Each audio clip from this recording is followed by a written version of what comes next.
Well, Lagos State Governor Mr. Babatunde Fashola is leaving no stone unturned in ensuring that electoral promises are delivered to the people through developmental projects and people-oriented policies. Governor Fashola demonstrated this today by handing over 34 new fire trucks and other equipment to the State Fire Service. The latest came barely 24 hours after he signed an executive order to provide for compulsory reporting of actual and suspected child abuse and establish a sex offenders register in the state, and a law establishing the Lagos State Infrastructure Asset Management Agency. Men of the Lagos State Fire Service dressed in new apparels demonstrate firefighting techniques before a crowd of guests, including Governor Babatunde Fashola. These men have been trained for about 4 weeks on the use of newly purchased equipment, including 34 new fire trucks built for the state government by W.S. Darley of the United States of America. The work continues.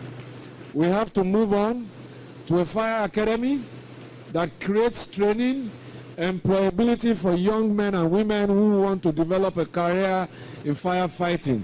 That is the next agenda on our plate. Before this event, Governor Fashola hosted female professionals, women rights groups, and non-governmental organizations at the banquet hall of the Government House, Ikeja. The capacity-filled hall with women indicates the importance of what they are here to witness. An executive order to protect women and children from abuse. Beyond the authorization, Governor Fashola wants key players to take ownership of the new provision. We can make all of the right platitudes, we empower women, we give them jobs, we give them 30-something%, but what use then are those offices to women if they can be raped at work or at home? If their advancement in their careers depend on whether or not they have to succumb to unwilling advances. Within a space of time, the establishment of the Lagos State Infrastructure Asset Management Agency was signed into law. It is responsible for the maintenance of public utilities through regular cleaning, repair of broken facilities, painting and general maintenance of the assets. This is the way that we believe that policy and law can be used to create jobs, especially in the area of maintenance of public assets. Besides creating jobs, this agency will also create assets register for a record of all the assets that are owned by the state government, as well as details of their date, maintenance structures, and all other relevant information. Now, family values are seen as essential and critical factors to national development. This is the highlight of the 18th annual public lecture of the Chartered Institute of Personnel Management of Nigeria. Speakers and participants say there is the need to consciously create a balance in every home to ensure that children are well catered for and given the most deserved attention to enable them become useful to their families and the society. Correspondent Calvin Obetin reports. Restoration of family values as a prerequisite to national development is the focus of this year's CIPM annual public lecture, with an assemblage of human resource practitioners from the private and public sectors in Nigeria and abroad. The guest speaker is a distinguished public servant and mother, the Lagos State Head of Service, Mrs. Oluseyi Williams. She identifies core values expected to promote the sound functioning of the family and to strengthen the fabric of the society. Passing on culture, knowledge, attitude, obligations and property from one generation to the next, and then entrenching spiritual stability. When families fail to provide any of the necessary elements of these functions, over time or repeatedly, they are considered to be dysfunctional, and this can lead to emotional, social, and or developmental difficulties for family members. The group CEO of POISE Nigeria, Mavi Isibo, throws more light on family care. Most parents have chosen provision for their families If we can go back to those basic values of honesty, of love, of caring for one another, basic values of integrity, values of being our brother's keepers, and also holding on to things that will be for the common good. If we can go back to those values, definitely you will find that it will rub off on national development in a sustainable way. The lesson to take away from here is that a faulty foundation definitely portends danger for whatever structure that is erected on it. Though the family remains the elementary cell that shapes the individual, it also behoves governments to put in place legislations, structures, and activities that will institutionalize family values.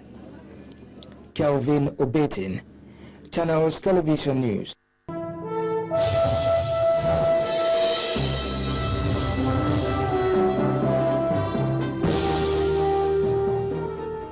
Welcome to Business News. After days of decline, the Naira rose sharply against the world's benchmark currency on Tuesday after the central bank intervened 3 times to lift it from yet another record intraday low.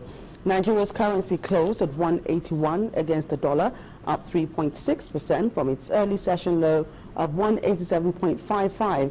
The unit previously closed at 184.10.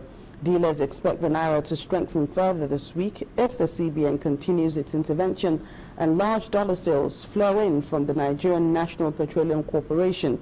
This will be in addition to a combined amount of $55.5 million sold by 3 oil firms, which hit the market on Tuesday. The Naira has lost 12.3% so far this year. The Central Bank of Nigeria says it will soon begin a review of the guidelines for accessing the 220 billion naira Micro, Small and Medium Enterprises Development Fund. According to the Apex Bank, this is to enable it to ensure easy access of entrepreneurs to the pool, which is sourced to boost the sector. Currently, 5 commercial banks are said to have signed the Memorandum of Understanding with the CBN, which was given out at 3% interest rate. The CBN says that the banks are, however, dissatisfied with the rate as they push for a figure that will enable them to secure a better profit margin. Well, it's another wet day at the equities market with the key broad index going further south by 1.07%. Aret Agbe has details.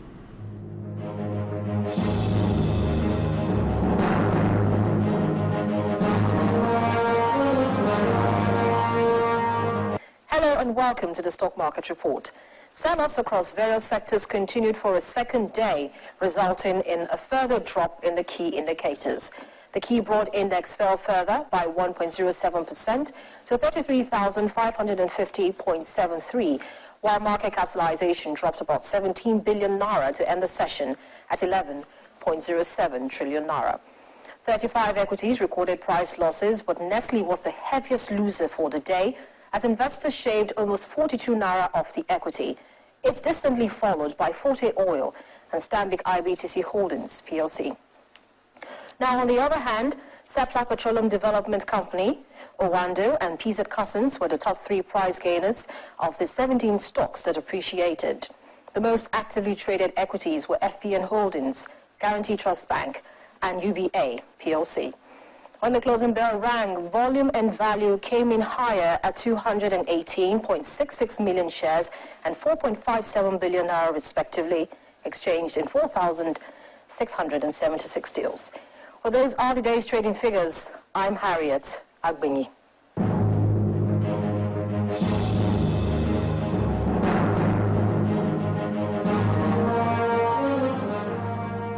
Thank you, Harriet. That's it on Business News. On the news at 10, Sulaiman returns shortly.